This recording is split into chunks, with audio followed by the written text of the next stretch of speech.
منع تساقط الشعر، قوة، لمعان، كثافة، انبات للبيبي هير، كل ده في وصفة واحدة تستخدميها. بس الوصفة دي هتستخدميها ماكسيموم 10 ايام، يعني من 7 ايام ل 10 ايام، بعد كده تتفضل تترمي، ما تستخدمش اكتر من كده. بدأت. ازيكم يا احلى صبايا واحلى بنات. هنتكلم في الفيديو ده عن وصفات طبيعية لإنبات الشعر وتكثيف الشعر وإطالة الشعر والشعر المتساقط والشعر التالف والقشرة، كل ده الوصفة دي بتعالجها. عايزة قوة، لمعان، كثافة، إنبات بهير، كل ده هيكون في الوصفة دي. وصفة سحرية ما شاء الله عليها، مكوناتها سهلة وبسيطة وموجودة في كل بيت. الناس اللي بتدور على وصفة بتكون بسيطة وبتستخدمها بشكل يومي ومفيهاش أي ضرر ولا فيها أي تكلفة خالص، لأنها بتعتمد على حاجات طبيعية وموجودة في كل بيت. بيكون سبراي أو تونر، ممكن تستخدميها في سبراي زي كده أو دروبر. أي دروبر عندك بتاع دواء ممكن تغسليه وتستخدميه. بيوقف معاك التساقط وبيجيب معاك نتيجة من أول استخدام. بينبت معاك الشعر وبيقوي البوصيلات. والفكرة اللي بيعتمد عليها التونر أو السبراي اللي هنعمله بالمكونات دي تنشيط الدورة الدموية الواصلة لفروة الراس. بيمنع هرمون الجي اتش تي، هرمون الصلع الوراثي، لمنع تساقط الشعر. لو شعرك أصلا خفيف في الأصل أو بيتساقط أو ظهر فراغات في الشعر، كل الحاجات دي الوصفة دي بتعالجها. وهنبتدي المكونات دي هنخلطها كلها مع بعض. هنخلط كل المكونات مع بعض. هنستخدم معانا في الوصفة دي روزماري، وهنستخدم حبة البركة، وهنستخدم ورق الغار أو ورق اللورة. هنستخدم فيها القرنفل أو المسمار، وهنستخدم فيها معلقتين صغيرين من زيت جوز الهند للترطيب واللمعان ومنع تجاعيد الشعر. بإذن الله هنبتدي نعمل الوصفة مع بعض. الحاجة اللي احنا هنعمل فيها الوصفة،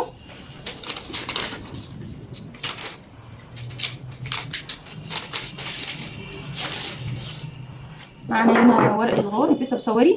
هنحط معانا حوالي 7 ورقات، من 7 ل 10 ورقات. 2 3 4 5. ورق الغار، ورق الغار ده ليه فوائد كتيرة، لأن فيه مواد فعالة فيها مضادات أكسدة وفيها مضاد للبكتيريا والفطريات ومضاد للالتهابات وطرد الحشرات. بيعالج التهاب فروة الرأس وعلاج قشرة الشعر والوقاية من الحشرات، الوقاية منها.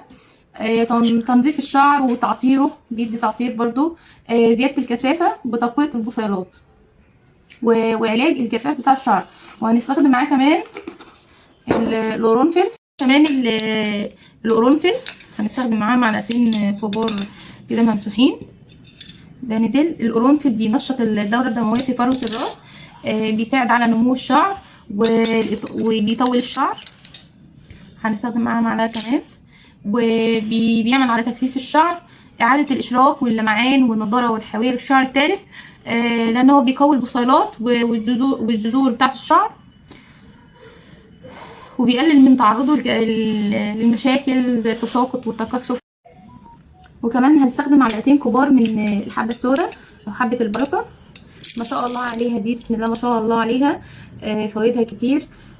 بتعزز نمو الشعر لأن فيها كميات من مضادات الهستامين، اللي بتساعد على نمو الشعر بشكل أفضل وأسرع. بتمنع تساقط الشعر، بتمنع القشرة اللي في الشعر، بتعزز النمو، بترطب الشعر، بتحصلي على شعر انسيابي ما شاء الله عليها، يعني سحرية بجد. هنستخدم منها كمان معلقة. حبة البركة فيها فيتامينات، وحبة البركة فيها العديد من الفيتامينات والأحماض الأمينية المهمة للبشرة والشعر، وأهمها حمض اللينوليك وفيتامين إي وفيتامين بي المركب وأوميجا 3 وأوميجا 6 ومضادات الأكسدة وفيتامين إيه. يعني ما شاء الله عليها حاجة كده زي السحر. طبعا نذكر الله دايما واحنا بنعمل الوصفات دي واحنا بنعمل وصفات الشعر. وكمان معايا الروزماري، هنستخدم منه معلقتين برضو كبار، معلقة ثانية.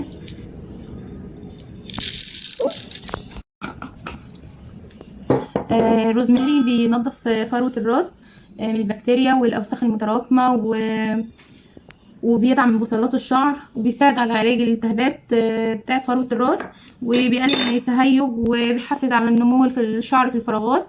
وبرده ليه رائحة عطرية مميزة.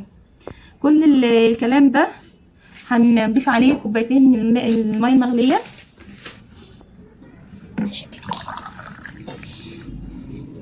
بسم الله. هضيف عليه كوباية كمان.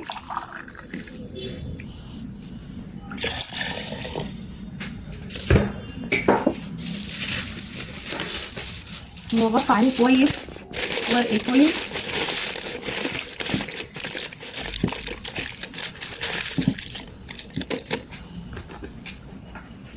وهاخد كل الكلام ده طبعا على النار، هديله غلوة.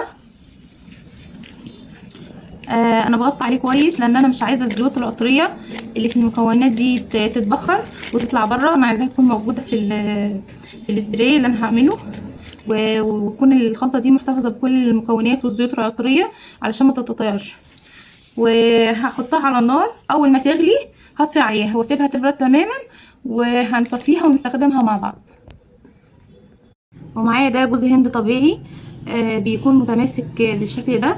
انا هستخدم منه بس معلقتين صغيرين في نهايه الوصفه بعد ما اعبيه في البخاخ. علشان بس اسيحه هضيف عليه بس شويه من الماء المغليه، وهسيبه كده يفك مع نفسه.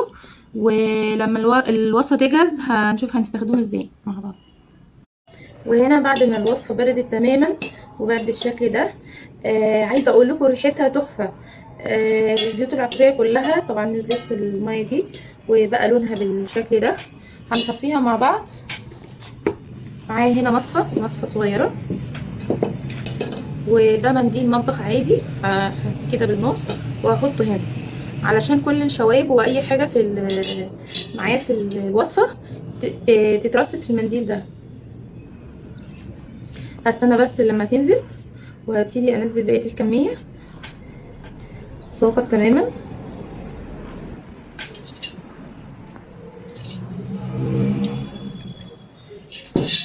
شايفين ما شاء الله عليها الشكل ده نقيه جدا.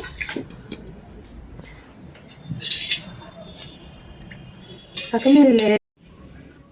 وهنا بعد ما الوصفه اتصفت تماما وحطيت المنديل بالشكل ده، لم كل الشوايب اللي انتوا شايفينها بالشكل ده دي كلها كانت هتنزل في الميه بتاعت اللي هنستخدمها. هشيلها كلها بالشكل ده. وده طبعا كل المتبقي ده مش هنستخدمه، احنا اخدنا خلاص كل العصاره اللي احنا عايزينها منه. ده هيترمي خلاص، وده كمان، وده اللي احنا عايزينه بقى. انا معايا السبراي اللي هفضي فيه كده، افضيه فيه بالشكل ده.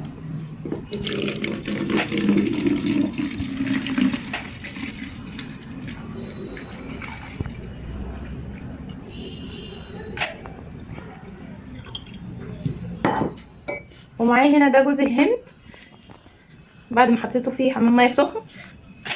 ما شاء الله على ريحته تحفه. لغايه كمان ريحه الخلطه معايا. هحط بس منه معلقتين وهقول لكم ليه. انا معايا كل الخلطه دي طبعا بنستخدمها على فروه الراس، فاكيد هيجي معايا علشان ده سبراي، فهيجي معايا على الشعر نفسه، فهيعمل جفاف في الشعر. هستخدم معايا بس معلقتين من جوز الهند، هيدي معايا ترطيب للشعر ولمعان كده تمام كده. وكمان بخخ فيه مصفى من تحت كمان، وهو نتاكد ان ما فيهاش اي شوائب.